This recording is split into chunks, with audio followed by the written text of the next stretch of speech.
提到全球产量最多的电影产业，大家脑海当中最快想到的可能是美国的好莱坞，但其实不是。第一名是印度的宝莱坞，那第二名呢？第二名也不是好莱坞，更不是中国的电影产业，而是奈莱坞。这个奈莱坞究竟是何方神圣，有办法赢过好莱坞呢？今天就让我们一起来聊聊奈莱坞吧。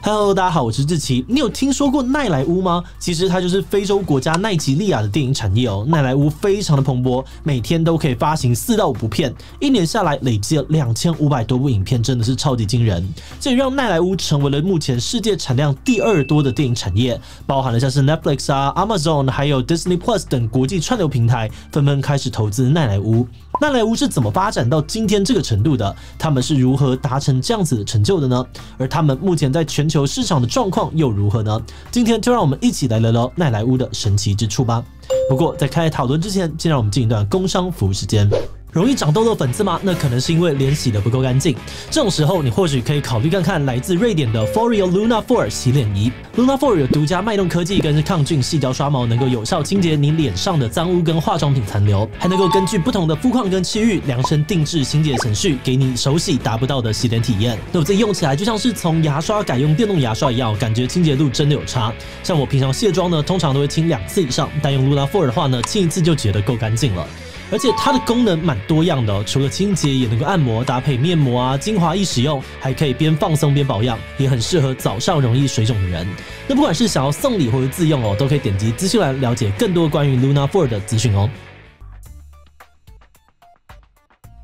今天我们要讨论的奈及利亚，它位于西非毗邻几内亚湾。奈及利亚的国土面积是25.5个台湾大，而且是非洲人口最多的国家之一，有2亿1854万人，是台湾9倍，也是世界第6人口多的国家。奈及利亚总共有超过250个民族，使用525种语言。不过，由于过去曾经长期受到英国殖民统治哦，因此呢，官方语言是以英语为主。此外，奈及利亚是非洲最大的经济体。到了2022年呢，奈及利亚的总体 GDP 超过了1兆，上升到了世界排名第27。相比之下呢，台湾的 GDP 是1兆6千亿，排名第21。而奈及利亚的主要经济来源是石油，目前是石油输出国家组织的第4大成员。然而呢，尽管奈及利亚经济繁荣哦，长期以来却一直面临着许多的挑战。从英国独立之后，奈及利亚长期受到军政府的统治，腐败的政府造成了贫富不均跟基础设施不足等等的问题。即使现在已经成为了民主国家，人民仍然面临着许多的问题，例如道路不平整啊、电力不稳定、缺乏饮用水跟贫穷等等的问题。而在这样的情况之下，奈及利亚竟然还出现了非洲最大的电影工业，他们到底是怎么做到的呢？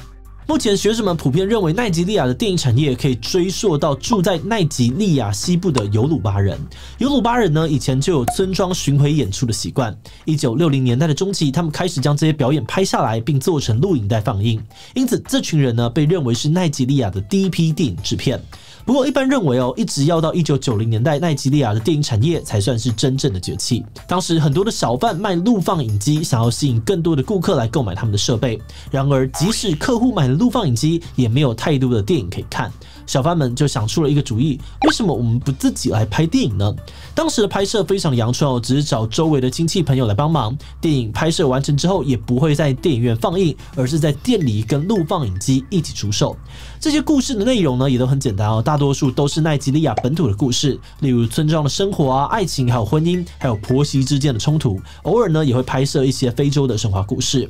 那由于资金跟设备都非常受限哦，这些电影大多使用低成本制作，平均每部电影的预算呢只有30万台币，使用1台简单的摄影机拍摄5到10天，演员呢也是周围的普通素人，场景也通常是在居家场景。他们拍摄完成之后呢，就把电影放在机器旁边卖，不过没有想到这样子的方式却大受欢迎。看到这样的成功，其他人也纷纷投入拍摄，希望能够赚更多的钱，也使得奈及利亚的电影产业越来越蓬勃发展。随着产业的发展呢，成本逐渐提高到45万到120万的拍摄费用，而拍摄期间呢，也逐渐延长到2周，并且从录影带渐渐的进化成了 VCD， 而这些 VCD 卖得非常便宜哦，一片大概30到60台币而已，平均每部电影可以卖出5万片，热门的甚至可以卖到数十万片。如果以最低30元来算，只要卖到平均的5万片，就可以赚进150万台币，用低成本跟大数量冲出高获利。那虽然拍摄者通常没有什么经验哦，电影的品质不太好，不管演技呢还是设备都超烂，常常会有很闹的场景。但是奈及利亚的大众真的很喜欢这些电影，因为这些电影比起好莱坞呢更接近他们的日常生活，而且这些电影是拍给那些平民，甚至每天只有30元台币可以生活的人看的，单纯只是为了让观众开心。甚至后来不只是奈及利亚的观众，还有其他的非洲国家以及在海外的非裔人士都迷上了奈及利亚电影。后来随着奈及利亚的经济起飞，电影产业也越来越蓬勃，因此出现了奈莱乌这个词。2002年，一位《纽约时报》派驻西非的记者大西哲光来到了奈及利亚的大都市拉各斯，他激动地向报社回报，在拉各斯呢，每个角落都有剧组忙着拍片，而全国各地的年轻男女也纷纷涌入大都市，寻求成为演员的机会。制作人与导演们告诉他，他们正在打造新形态的好莱坞。于是大西哲光呢，就将奈及利亚跟好莱坞结合，创造出了奈莱乌这个名词。那虽然当地许多人认为这个名字无法代表当地，更有着西方殖民的色彩，然而呢，从此奈莱乌就成为了奈及利亚电影产业的代名词。这个时期呢，由于奈及利亚经济起飞且脱离军政府统治，政府也开始向奈莱乌投入资金，这使得越来越多专门为电影院观影体验设计的奈莱乌电影开始出现，品质也越拍越好。2009年，联合国教科文组织公布，奈及利亚的电影产量已经超过了好莱坞，仅次于印度的宝莱坞，成为世界第2大的电影生产国。这样的发展呢，使得不只是奈及利亚国内的资金，就连国际资金也纷纷的投入了奈莱乌。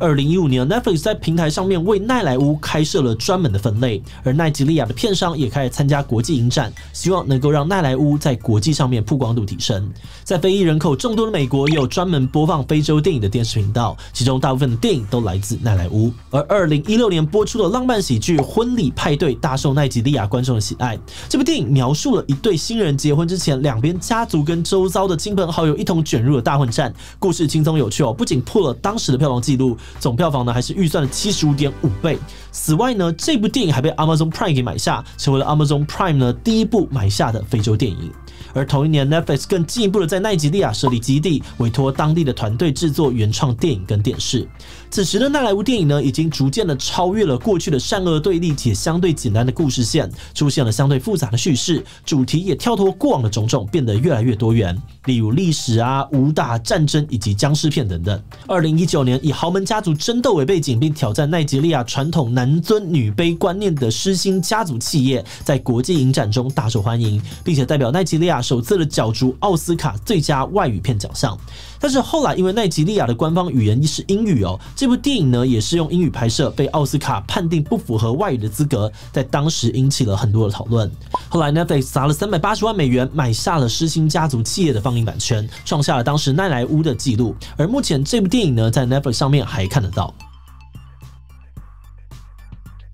目前奈莱乌每年超过64亿美元的收入，占奈及利亚全国 GDP 的 2.3%， 成为了奈及利亚成长最快的产业，比奈及利亚这几年当红的网络博弈产业还要赚钱。而去年奈及利亚官方举办了一个电影产业的高峰会，公开的宣布将会积极的推动跟补助非洲之外地区的片商，在该国发行奈莱乌的电影，借由官方资本的力量来进攻国际市场。国际串流平台 Netflix 啊、Amazon 跟这个 Disney 呢，也都很看好奈莱乌的潜力。例如 Netflix 除了创作基地之外呢，开始和在地的组织合作，培养奈及利亚的编剧新秀。而 Amazon 跟 Disney 也开始跟奈及利亚当地的团队合作，改编在地真实故事以及神话传说成电影或影集。例如 Disney 呢和当地的动画影业合作，预计会在今年推出一个以奈及利亚为故事背景的奇幻动画影集。